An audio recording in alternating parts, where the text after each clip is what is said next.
Hello दोस्तों, नमस्कार। मैं हूं राज यादव और एक बार फिर से आपका बहुत बहुत स्वागत है smart CG update YouTube channel पर।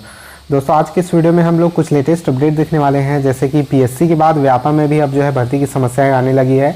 जैसे कि आप सबको पता होगा कि पीएससी में जो निकली हुई भर्तियाँ थी, इवन जो पीएससी की जो मुख्य पेपर होती है, मुख्य परीक्षा, उसके बाद इंटरव्यू के बाद भी जो है भर्ती फंस गई है।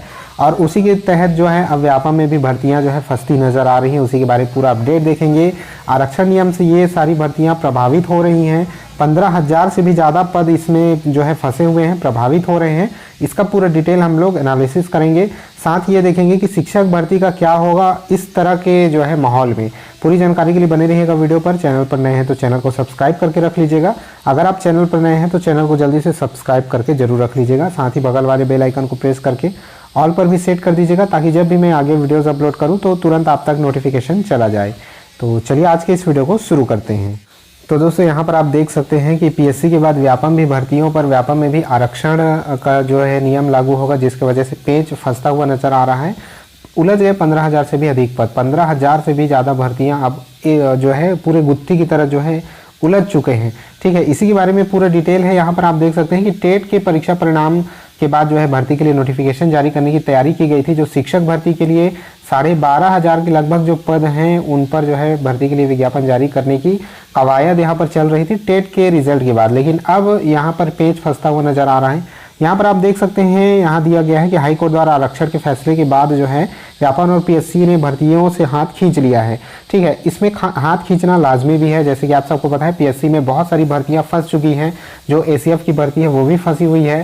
साथ ही जो मुख्य परीक्षा के बाद इंटरव्यू के बाद जो रिजल्ट आना था, रिजल्ट नहीं आया है। और ये बात चल रही है कि पीएससी की जो मुख्य परीक्षा है वो फिर से लेने की जो है तैयारी की जा रही है। इस तरह से जो है बहुत सारी भर्तियां फंसी हुई हैं। और व्यापम में भी, पीएससी में भी जो है लगभग 15,000 से भी अधिक पद यहाँ पर उलझ चुके हैं। यहाँ पर आप देखेंगे कि कोरोना नियंत्रित होने के बाद फिर से जो है आवेदन का दौर शुरू हुआ है। एग्जाम्स लेने स्टार्ट हुए ही थे कि अब ये सभी चीज़ें जो है आरक्षण के जो नए नियम हैं, जो नए रूल्स हैं, उस पर ये उलझते हुए नजर आ रहे हैं। यहाँ पर आप देखेंगे कि जो व्यापम में एक कौशल परीक्षा होने वाली है, स्टेनोटाइपिस्ट व हिंदी और इंग्लिश के स्टेनोग्राफर के पद के लिए, तो उसका कौशल परीक्षा तो होना है, लेकिन उसके बाद हो सकता है कि एग्ज़ाम होने के बाद उसकी भर्ती फंस जाए। ठीक है, उसका रिजल्ट जो है तय समय पर न जारी हो, या फिर अगर जारी होने के बाद भी उसकी भर्ती फिर से फंस सकती है। क्योंकि जैसे कि देखा गया है कि पिछली जो बड़ी बड़ी भर्तियां हैं वो उलझ चुकी हैं। तो ये तो व्यापम की भर्ती है और ये भी जो है फंसती हुई नजर आ रही है। इसका कौशल परीक्षा 29 अक्टूबर को है। लेकिन दोस्तों, परीक्षा होने के बाद इसके परिणाम तथा भर्ती पर विराम लगने की बात कही जा रही है। तो ये भी क्या मतलब का होगा परीक्षा लेना, ये समझ से परे है कि जब भर्तियां उलझ रही हैं और देर हो रही हैं, तो इससे भी जो है विद्यार्थी और अभ्यर्थी खासा परेशान हो रहे हैं। पीएससी की इन परीक्षाओं और परिणामों पर प्रभाव आपको देखने को मिलेगा। मुख्य परीक्षा के 171 पद, इसके लिए इंटरव्यू 30 सितंबर को खत्म हो गया है, लेकिन टॉपर लिस्ट और नतीजा जो है अभी तक जारी नहीं किया गया है। इसके अलावा प्यून भर्ती पर भी नजर है।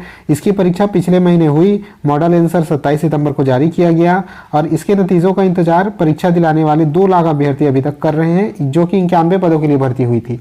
ये भी फंसती हुई नजर आ रही है। साथ ही आप देखेंगे वन सेवा परीक्षा एसीएफ की 211 पदों के लिए भर्ती, वो भी अटकी हुई है। और सिविल जज के 45 पद के लिए जो पीएससी इसके लिए एग्जाम जो है नियुक्तियां निकाले जाने की तैयारी थी, लेकिन अब इसके लिए जारी होने वाले विज्ञापन को ही रोक दिया गया है। तो इसके लिए विज्ञापन को ही रोक दिया गया है। उसी तरह दोस्तों, आप देखेंगे कि व्यापम में भी इसी तरह की बातें चल रही है। जो शिक्षक भर्ती आने वाली थी, ठीक है, उस पर वो तय समय पर आएगी या लेट होगा, इस पर काफ़ी ज़्यादा संशय है। क्योंकि फिलहाल अभी तक सीजी टेट का रिजल्ट जारी नहीं हुआ है। रिजल्ट जारी होने के बाद ये चीज़ें जो हैं क्लियर होती चली जाएंगी। लेकिन नई आरक्षण नीति पर यह भी भर्ती फंसते हुए बिल्कुल नजर आ रही है। ठीक है, तो कुल मिलाकर के आप ये कह सकते हैं कि जो नई आरक्षण नीति है, उससे संबंधित जो बातें अभी छत्तीसगढ़ में चल रही है, उससे खासे परेशान है सभी अभ्यर्थी और विभाग के कर्मचारी भी परेशान हैं, विभाग भी परेशान है। क्योंकि इसमें बहुत सारी तैयारियां कर लेने के बाद उन तैयारियों को, उन डिसीजन को फिर से वापस ले लिया जा रहा है। इसके बाद चलिए आगे बढ़ते हैं। यहाँ आप देख सकते हैं कि पीएससी से पहले से घोषित परीक्षाओं और साक्षात्कार भी स्थगित कर रहा है। तो व्यापम भी नए नोटिफिकेशन जारी करने में अपने हाथ पीछे खींच रहा है। ठीक है, तो आप समझ सकते हैं कि जब पीएससी इतनी बड़ी संस्था होने के बाद भी जो है भर्तियां रुक रही हैं, तो व्यापम भी जो है नए नोटिफिकेशन निकालने से फिलहाल बच रहा है। विभागों द्वारा निकाले गए विज्ञापन और घोषणाओं के अनुसार पीएससी और व्यापम के जरिए विभिन्न विभागों में लगभग 15,000 नियुक्तियां होनी हैं। इसमें सर्वाधिक 10,000 पद शिक्षक के हैं। पुलिस विभाग में रिक्त पदों के अलावा संयुक्त भर्ती परीक्षा के माध्यम से विभिन्न विभागों में डाटा एंट्री ऑपरेटर, स्टेनोग्राफर के पद भी इसमें शामिल हैं। तो इस तरह से देखेंगे कि सारी भर्तियां यहाँ पर फंसती हुई नजर आ रही हैं। वहीं पर आप यहाँ देख पाएंगे कि पीएससी के बाद और व्यापम में भी भर्ती पर जो है आरक्षण नियम यहाँ पर लागू होंगे। पिछले 2 वर्षों से नियुक्तियां तथा भर्तियां अटकी हुई हैं। 2 वर्ष काफ़ी ज़्यादा समय होता है, काफ़ी लंबा समय होता है। छत्तीसगढ़ के जो अभ्यर्थी हैं, जो बेरोजगार अभ्यर्थी हैं, जो लगातार तैयारी कर रहे हैं, उनके लिए बहुत कष्टदायक ये समय जो है अभी व्यतीत हो रहा है और इसकी पीड़ा एक बेरोजगार व्यक्ति ही समझ सकता है। छत्तीसगढ़ पुलिस में भी यहाँ पर 975 पदों के लिए आवेदन जो है जारी है, यहाँ पर प्रोसेस चल रहा है। इसके लिए भी जो है व्यापम में एग्ज़ाम होना है, जिसके लिए एग्ज़ाम डेट भी दे दिया गया है। 6 नवंबर को परीक्षा होगी, जिसके बारे में यहाँ पर बताया गया है।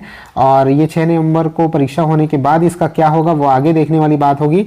पल पल के अपडेट के लिए जुड़े रहेगा चैनल के साथ यहाँ पर कौशल परीक्षा के लिए भी डेट बता दिया गया है और परीक्षा पीएससी के बहुत सारे एग्जाम्स पर इसका प्रभाव पड़ेगा। ये सभी जानकारियाँ यहाँ पर दी गई हैं। तो आई होप आज का ये वीडियो आपको पसंद आया होगा। अपने सभी दोस्तों तक लाइक और शेयर जरूर कर दीजिए।